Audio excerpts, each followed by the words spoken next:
अस्पताल एसोसिएशन के सदर डॉक्टर जुनेद अली शाह ने अपने ओहदे से इस्तीफा दे दिया। कहा कि दारुल सेहत में निशवा की मौत को मर्डर कहना दुरुस्त नहीं।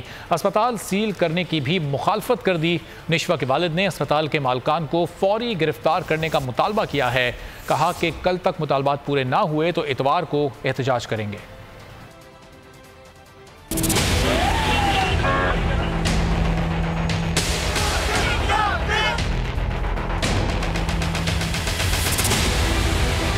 दारुल सेहत अस्पताल सील क्यों किया? प्राइवेट अस्पताल एसोसिएशन के सदर डॉक्टर जुनेद अली शाह बरहम अपने ओहदे से इस्तीफा दे दिया। कहा कि जिसकी गलती थी उसके खिलाफ कार्रवाई होनी चाहिए। अस्पताल को किसी सूरत बंद नहीं होना चाहिए। नन्ही निशवा के वालिद कैसर अली ने कल तक मुतालबात पूरे न होने पर इतवार को एहतजाज का ऐलान कर दिया।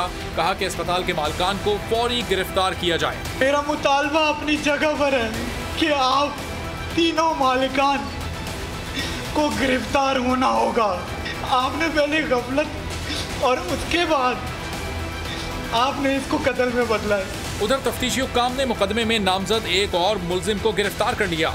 मुलजिम Walidur Rahman transport and security in charge है, जबकि केस में बच्ची की मौलिज डॉक्टर अतिया ताहाल मफरूर हैं। हेल्थ केयर कमीशन ने भी अस्पताल को खबरदार करते हुए कहा कि किसी मरीज को भी इलाज की सहूलत न दी जाए। अस्पताल में मौजूद मरीजों के अलावा कोई दूसरा मरीज नहीं आना चाहिए।